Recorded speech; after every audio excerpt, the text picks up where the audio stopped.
ओम गणेशाय नमः। राधे राधे। आइए सुनते हैं संकष्टी चतुर्थी पर श्री गजानन महाराज की यह कहानी। भगवान शिव और माता पार्वती के पुत्र गणेश जी को यह दिन समर्पित है। बिना इनका नाम लिए कोई भी शुभ कार्य नहीं किया जाता है। आज हम आपको गणेश जी के सिर पर हाथी के सिर कैसे लगा, इसकी रोचक कथा सुना रहे हैं। इसके लिए 2 कथाओं का वर्णन किया गया है। गणेश जी से जुड़ी कई कथा प्रचलित है। इन कथाओं में से आज हम आपको एक और कथा सुना रहे हैं, जिसमें यह बताया गया है कि गणेश जी के सिर पर गजानन का सिर कैसे लगा। आइए सुनते हैं यह रोचक कथा। मान्यताओं के अनुसार शिशु गणेश पर शनि की दृष्टि पड़ने से उनका सिर जलकर भस्म हो गया था। यह देख माता पार्वती बेहद दुखी और व्याकुल हो गई थी।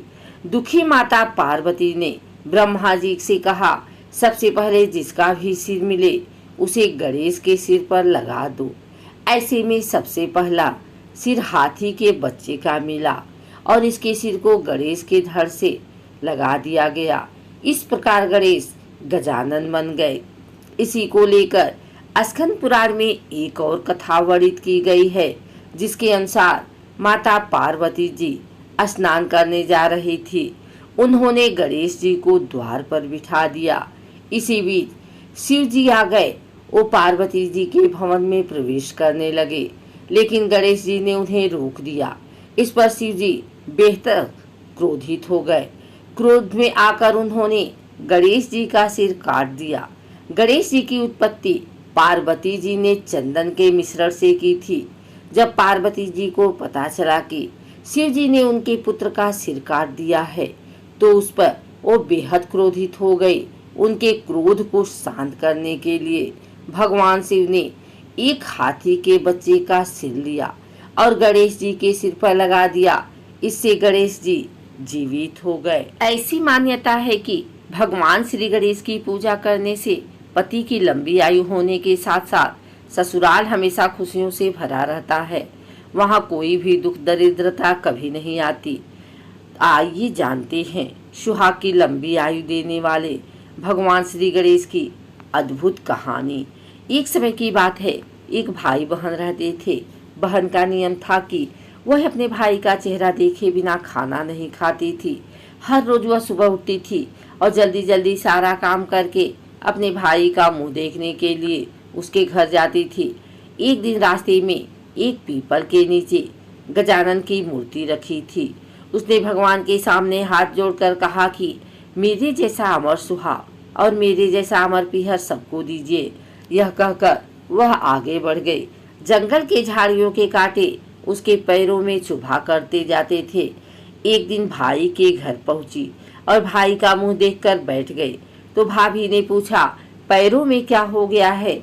यह सुनकर उसने भाभी को जवाब दिया कि रास्ते में जंगल के झाड़ियों के गिरे हुए कांटे पाँव में चुभ गए हैं। जब वह वापस अपने घर आ गई, तब भाभी ने अपने पति से कहा कि रास्ते को साफ करवा दो, आपकी बहन के पाँव में बहुत सारे कांटे चुभ गए हैं। भाई ने तब कुल्हाड़ी लेकर सारी झाड़ियों को काटकर रास्ता साफ कर दिया, जिससे गणेश जी का स्थान भी वहां से हट गया। यह देखकर भगवान गुस्सा हो गए और उसके भाई के प्राण हर लिए। लोग अंतिम संस्कार के लिए जब भाई को ले जा रहे थे, तब उसकी भाभी रोते हुए लोगों से कही, थोड़ी देर रुक जाओ, उसकी बहन आने वाली है। वह अपने भाई का मुख देखे बिना नहीं रह सकती है, उसका यह नियम है। तब लोगों ने कहा, आज तो देख लेगी, पर कल कैसे देखेगी? रोज दिन की तरह बहन अपने भाई का मुंह देखने के लिए जंगल में निकली। तब जंगल में उसने देखा कि सारा रास्ता साफ किया हुआ है। जब वह आगे बढ़ी तो उसने देखा कि विनायक को भी वहां से हटा दिया गया है। तब उसने जाने से पहले गणेश जी को एक अच्छे स्थान पर रखकर उन्हें स्थान दिया और हाथ जोड़कर बोली, भगवान मेरी जैसा अमर सुहाग और मेरे जैसा अमर पीहर सबको देना। और फिर बोलकर आगे निकल गए। भगवान तब सोचने लगे, अगर इसकी नहीं सुनी तो हमें कौन मानेगा, हमें कौन पूजेगा। तब विनायक जी ने उसे आवाज दी, बेटी इस खिचड़ी की 7 पत्तियां लेकर जा और उसे कच्चे दूध में घोलकर भाई के ऊपर छींटा मार देना, वह उठकर बैठ जाएगा। यह सुनकर जब बहन पीछे मुड़ी तो वहाँ कोई नहीं था। फिर वह यह सोचने लगी कि ठीक है, जैसा सुना वैसा कर लेती हूँ। फिर वह 7 खिचड़ी की पत्तियां लेकर अपने भाई के घर पहुंची। उसने देखा वहाँ कई लोग इकट्ठे बैठे हुए हैं, भाभी बैठी रो रही है और भाई की लाश रखी है। तब उसने उस पत्तियों को बताए हुए नियम के तहत भाई के ऊपर इस्तेमाल किया। तब भाई उठकर बैठ गया। भाई बोला बहन से, मुझे बहुत ही गहरी नींद आ गई थी। तब बहन बोली, यह नींद किसी दुश्मन को भी न आए, और उसने सारी बात अपने भाई को बता दी। मान्यता के अनुसार यह है गणेश जी की चमत्कारिक कहानी।